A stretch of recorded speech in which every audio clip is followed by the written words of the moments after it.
మహోన్నతుని విద్య YouTube channel వీక్షిస్తున్నటువంటి మా సహోదరులకు మన ప్రభువును ప్రియ రక్షకుడైన యేసుక్రీస్తు నామములో నా ప్రత్యేకమైన వందనాలు తెలియజేస్తున్నాను. అలాగే ముఖ్యంగా దేవుని సేవకులైనటువంటి ప్రతి ఒక్కరికి కూడా నా ప్రత్యేకమైన వందనాలు.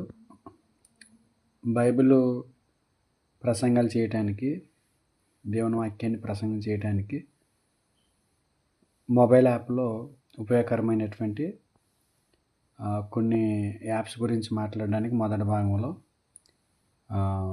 ఎంతగానో స్పందించారు. అందుని బట్టి నేను దేవుని స్తుతిస్తున్నాను. మరొక భాగంలో సేవకులకు, ప్రసంగికులకు అవసరమైనటువంటి మొబైల్ యాప్లో దేవుని వాక్యాలకి సంబంధించి కొన్ని ఉపయోగకరమైనటువంటి యాప్స్ ఉన్నాయి. అందులో రెండో దాంట్లోనికి మనం ప్రవేశిస్తున్నాం. యువర్ క్వశ్చన్స్ అనేటువంటి ఈ యాప్ ప్రసంగికులకి చాలా ఉపయోగకరమైంది. పూర్తిగా ఈ యాప్లో 100కి 100% సత్యం ఉందని నేను చెప్పను, కానీ 60% ఖచ్చితంగా ఇది దేవుని సేవకులకు ఉపయోగపడుతుంది అనేది నా ఆలోచన. యువర్ క్వశ్చన్స్ అని కొడితే ప్లేస్టోర్లో ఇది మనకి దొరుకుతుంది. దీంట్లో ఎన్నో అద్భుతమైనటువంటి సంగతులు, వర్తమానాలు పొందుపరచబడ్డాయి. ముఖ్యంగా ప్రసంగికులకి ఇది చాలా ఉపయోగపడుతుందని నేను ఆలోచిస్తూ ఇది మీకు తెలియజేస్తున్నాను. యువర్ క్వశ్చన్స్ అని కొడితే మీకు ఈ ప్లేస్టోర్లో దొరుకుతుంది. ఒకవేళ ఎవరికైనా ఇది దొరకకపోతే కనుక నేను ఫోన్ నెంబరు ఇస్తాను. దాంట్లో మీరు అడిగితే, నేను మెసేజ్ చేస్తే నేను ఇది షేర్ చేస్తాను. మీరు డౌన్లోడ్ చేసుకుని చూడొచ్చు. పూర్తిగా దీని మీద బేస్ అవ్వకండి. కొద్దిగా 40% వరకు వాక్యానికి దగ్గరగా కనపడదు. 60% మాత్రం చాలా ఉపయోగకరంగా ఉంటుంది. ఆత్మీయ జీవితానికి సంబంధించి సిద్ధాంతపరమైన విషయాలు అయితే మాత్రం పూర్తిగా వాస్తవం అని చెప్పలేను, కానీ ఆత్మీయ విషయాలకు మాత్రం చాలా అద్భుతమైనటువంటి వివరణలు ఇందులో మనకు కనబడతాయి. ఇందులో మొదటికి మనం చూడాల్సింది క్వశ్చన్స్ అండ్ ఆన్సర్స్ అని ఇది ఓపెన్ చేస్తే ఇందులో మనకి చాలా విషయాలు కనపడతాయి. బైబిల్ క్వశ్చన్స్ అంటే ఎవరైతే ఇంకా వాక్యం పట్ల పూర్తి అవగాహన లేకుండా ప్రశ్నిస్తూ ఉంటారో వారికి సంబంధించి వారు అడిగేటువంటి చాలా ప్రశ్నలకి ఇందులో జవాబులు దొరుకుతాయి. ఒకటి మీరు 2 చూస్తే రెండో దాంట్లో మొదటిది శుభవార్త అని కనబడుతుంది. తర్వాత అతి ప్రాముఖ్యమైన ప్రశ్నలు ఇది ఓపెన్ చేస్తే ఇందులో దేవుడు ఉన్నాడా, దేవుని ఉనికికి ఆధారములు ఉన్నాయా, ఇది ప్రెస్ చేస్తే మనకి దానికి సంబంధించి పాఠం అంతా కూడా ఇందులో పొందుపరిచారు. తర్వాత ఇది దేవుని ఉనికికి సంబంధించినటువంటి వివరణ, వాళ్ళకు ఉన్నటువంటి ఆధారాలను బట్టి కొన్ని విషయాలు చెప్పగలిగారు. ఇంకా మనం యేసుక్రీస్తు ఎవరు ఇది కూడా ఓపెన్ చేస్తే మనం దానికి సంబంధించి ఆ ప్రశ్నకి సంబంధించినటువంటి వివరాలన్నీ ఇందులో కనపడతాయి. తర్వాత యేసు తాను దేవుడిని ఎప్పుడైనా చెప్పుకున్నారా, దేవుడు వాస్తవమైన వాడని నేను ఎలా తెలుసుకోగలను. ఈ లోకంలో కొంతమంది వాక్యం పట్ల సరైన అవగాహన లేనటువంటి వ్యక్తులు అడిగేటువంటి ప్రశ్నలు ఇవన్నీ కూడా. పరిశుద్ధ గ్రంథం నిజంగా దేవుని వాక్యమేనా, జీవితం యొక్క అర్థం ఏంటి, ఇలాగ అద్భుతమైన ప్రశ్నలు. ఇవన్నీ కూడా దేనికి సంబంధించిందంటే తరచుగా అడిగే అతి ప్రాముఖ్యమైన ప్రశ్నలు ఇవి. తరచుగా అడిగే ప్రశ్నలు కూడా చూద్దాం. తరచుగా ఆత్మీయ జీవితానికి సంబంధించి కొంతమంది సేవకులైన వారిని అడుగుతూ ఉంటారు. విశ్వాసులు వారు నేర్చుకోవాలని కొంతమంది అడుగుతారు, కొంతమంది తప్పు పట్టాలని అడుగుతారు, కొంతమంది న్యూట్రల్ కూడా అడుగుతారు వాళ్ళు ఏం చెప్తారని. కాబట్టి వాక్యాన్ని ఆధారం చేసుకుని 60% వరకు వీళ్ళు మంచి వివరణ ఇచ్చారు. ఒకసారి రక్షించబడితే ఇంకెప్పటికీ రక్షించబడినట్లేనా, మరణం తర్వాత ఏమవుతుంది, నిత్య భద్రత లేఖనానుసారమా, ఆత్మహత్యపై క్రైస్తవ దృక్పథం ఏమిటి, ఆత్మహత్య గురించి బైబిల్ ఏం చెబుతుంది, పాస్టరమ్మలు, ప్రసంగికురాలు, స్త్రీలు పరిచయం చేయటం విషయంలో బైబిల్ ఏమంటుంది? కులాంతర వివాహాలపై బైబిల్ ఏం చెబుతుంది? పచ్చబొట్లు, శరీరం చీల్చుకుంటూ గురించి బైబిల్ ఏం చెబుతుంది? మద్యపానం, ద్రాక్షరసం గురించి బైబిల్ ఏం చెబుతుంది?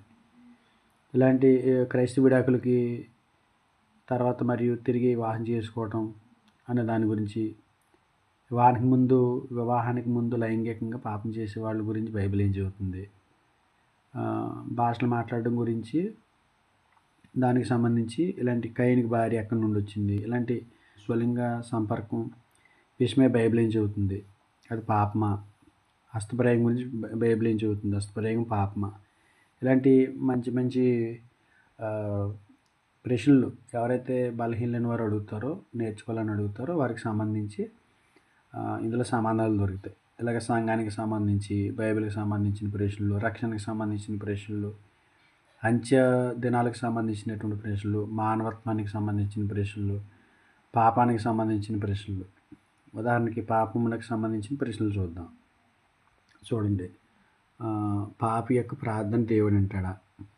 తర్వాత పాపం యొక్క నిర్వచనం ఏంటి? దేనినైనా పాపం అని ఏ విధంగా గుర్తించగలను? నా క్రైస్తవ జీవితంలో పాపములు ఎలా అధిగమించగలను? మరణకరమైన 7 పాపాలు ఏంటి? అన్ని రకాల పాపములు దేవునికి సమానమేనా? హెచ్చుతగ్గులు ఉంటాయా? పొగ త్రాగటం క్రైస్తవ దృక్పథం ఏంటి? పొగ త్రాగుట పాపమా?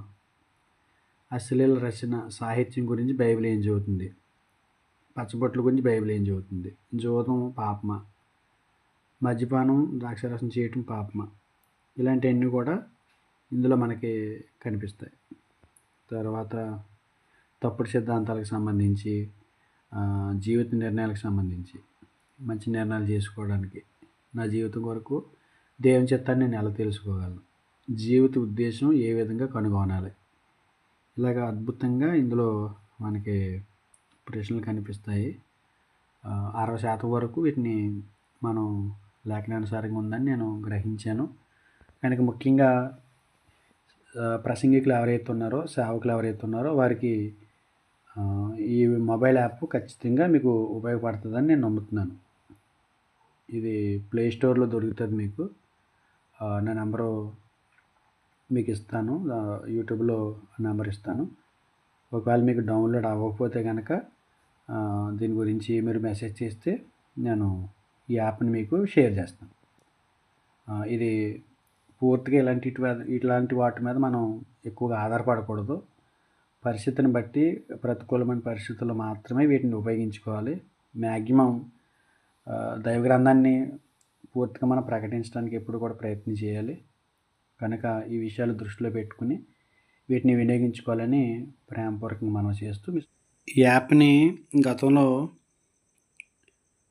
బైబిల్ క్వశ్చన్స్ అని, ఎవర్ క్వశ్చన్స్ అని ఇచ్చాడు. అయితే ఈరోజు ఇది మారింది.